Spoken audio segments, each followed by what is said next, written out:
Yezu na Nikodemu. Mu bafarizayi hari umugabo witwaga Nikodemu, akaba umwe mu bayahudi b'abategetsi. Nuko aza nijoro asanga Yezu, aramubwira ati Rabi, tuzi ko uri umwigisha waturutse ku Mana, kuko nta muntu washobora gutanga ibimenyetso nk'ibyo werekana atari kumwe n'Imana. Yezu aramusubiza ati, ndakubwira ukuri koko, nta muntu n'umwe ushobora kubona ingoma y'Imana atavutse ubwa kabiri. Nikodemu aramubwira ati, umuntu ashobora ate kuvuka kandi ashaje? Yashobora se gusubira mu nda ya nyina ngo yongere avuke? Yezu aramusubiza ati, ndakubwira ukuri koko, umuntu atavutse ku bw'amazi no ku bwa Roho ntashobora kwinjira mu ngoma y'Imana.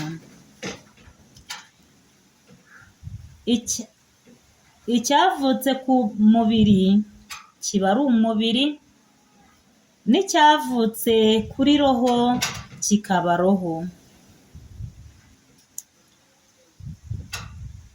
Ntutangazwe nuko nkubwiye ngo ugomba kongera kuvuka ubwa kabiri.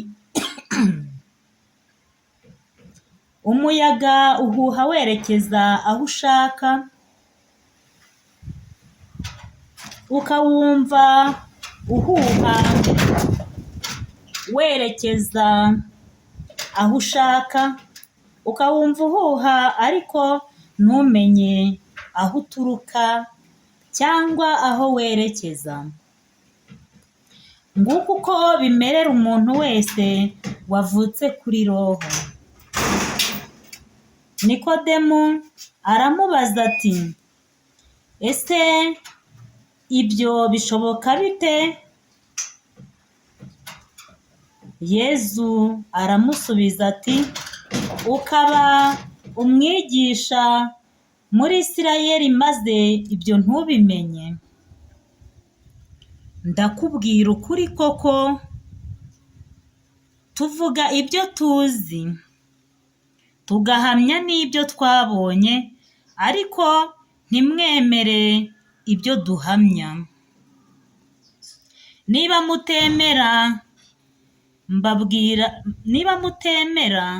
mbabwira ibintu byo mu isi, muzemera mute nimbabwira ibyo mu ijuru?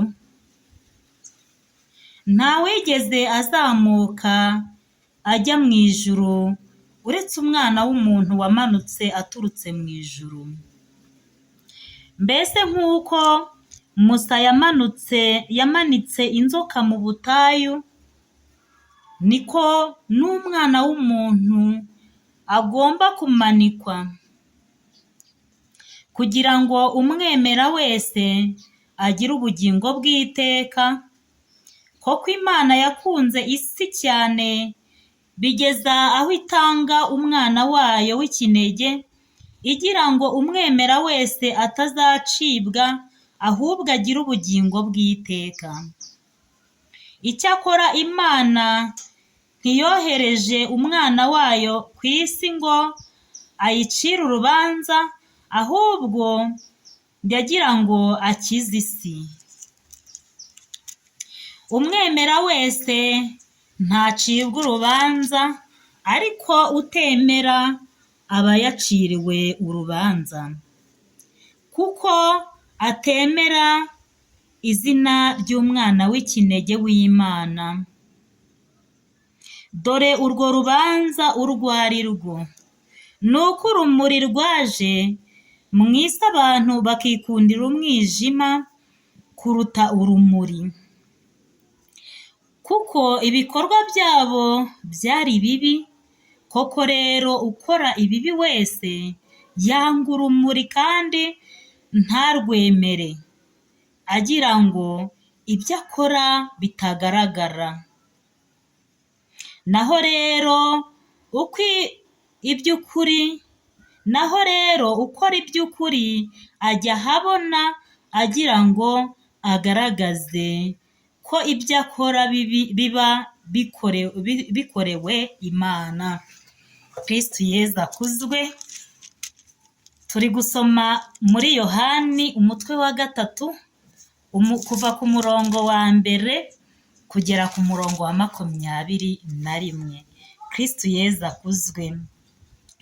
Ni Yezu, ni ikiganiro yagiranaga na Nikodemu, abwira Nikodemu ko kugira ngo umuntu abone ubwami bw'ijuru, ingoma y'ijuru, ari uko agomba kuvuka ubwa kabiri. Kuvuka ubwa kabiri hari utabizi, hari n'ababizi, ndakeka mubindusha ni batisimu. Kristo Yezu akuzwe. Ntawe ushobora kuronka ubugingo buhoraho atarabatijwe. Wabatizwa mu mazi menshi, wabatizwa ku gahanga, upfa kuba wemera iyo batisimu uhawe ko ari ukwanga icyaha, tugakurikiza inzira y'ukuri. Kristo Yezu akuzwe. Noneho reka dusome kuri 16 aho bavuga ngo koko Imana yakunze isi cyane bigera aho itanga umwana wayo w'ikinege, igira ngo umwemera wese atazacibwa ahubwo agire ubugingo bw'iteka. Icyakora Imana ntiyohereje umwana wayo ku isi ngo ayicire urubanza, ahubwo yagira ngo akize isi. Kristo Yezu akuzwe. Ni ukuvuga ngo Yezu yaje ku isi kugira ngo twebwe twari twaheranywe n'ibyaha tubashe gukira, kuko nawe yarabatijwe. Mwibuka abatizwa na Yohani Batista. Ni ukuvuga ngo iyo nzira, iyo ntambwe yateye, yagira ngo natwe tuyitere kugira ngo tubabarirwe icyaha cy'inkomoko, cya cyaha tuvukana cy'ababyeyi bacu. Kristo Yezu akuzwe. Niyo mpamvu rero niba warabatijwe nkatwe abakatolike, noneho ukanakomezwa, tuba duhawe Roho Mutagatifu kugira ngo tubashe guhamya ibya Yezu wazutse. Niba udakora ibintu byawe mu mwijima, urugero icyo uzakora cyose utagikoreye mu rwihisho, ni gute wakwizera ko kidaturutse ku Mana? Nujya mu busambanyi uzihisha, nujya mu bibi byose byitandukanya n'Imana bizaba ngombwa ko wihisha. Hari n'abajya mu kunywa ibiyobyabwenge bakihisha, icyo ni icyaha. Hari abanywa amatabi bakihisha, hari abagira gutya bajya mu biyobyabwenge bibye amafaranga bakihisha. Hari igihe aba ari umugore wayibye umugabo, cyangwa akaba ari umwana wayibye iwabo, cyangwa akaba ari umugabo wayibye umugore. Ibyo byose birashoboka. Noneho yajya kunywa akagenda yihisha. Niba uzi ko atari icyaha, urimo urihisha iki? Kristo Yezu akuzwe. Umuntu akora icyaha ate? Gatigisimu iratubwira ngo umuntu akora icyaha yitandukanyije n'Imana, ayisuzugura, abizi neza kandi abishaka. Niba uzi kuri kunywera yawe, niba uzi yuko ubusambanyi ari umubiri wawe uri kwica, cyangwa se niba uzi yuko atari icyaha, kuki utabikorera ku karubanda ukajya kwihisha? Kristo Yezu akuzwe.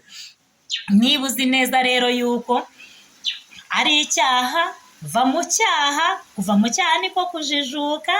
Va mu cyaha ukurikira inzira y'Imana, kuko icyaha kiganisha ku rupfu.